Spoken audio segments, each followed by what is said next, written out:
I recognize the Leader of the Third Party. Thank you, Honourable Speaker, and thank you, Governor Inslee. We're honoured to have you address the BC Legislature today.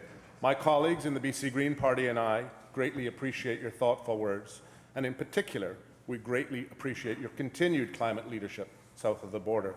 You know, we know how challenging and frankly at times frustrating it can be to work on this issue amongst those vested in the status quo, unable to recognize the economic opportunities that are presenting themselves. We commend your leadership and your perseverance on this file. Our jurisdictions share a wealth of renewable natural resources that position us uniquely qualified to rise to the challenges climate change will bring. And we possess, as you note, the natural beauty that allows us to attract the best and brightest in the world by offering them the greatest place in the world to live.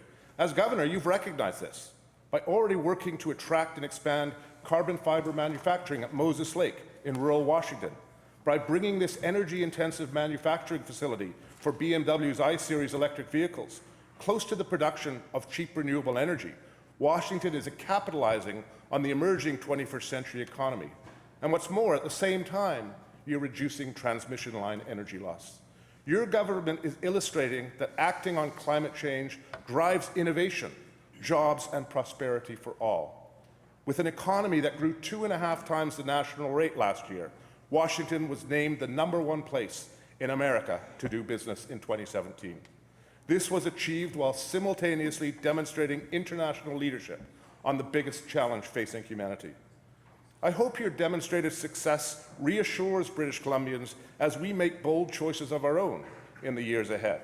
Not only is it possible for governments to drastically reduce carbon emissions, but doing so spawns innovation, economic growth, and job creation. Finally, when reviewing your book, Apollo's Fire, Igniting America's Clean Energy Economy, I was reminded of President John F. Kennedy's quote I often use when talking about climate change. In 1962, when President Kennedy announced that America would send a man to the moon by the end of the decade, he said this: "We must be bold."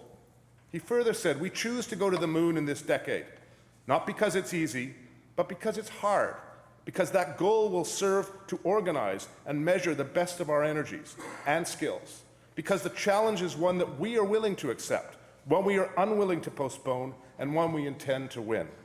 The time to be bold is upon us, and with that, I thank you for giving us so much to aspire to.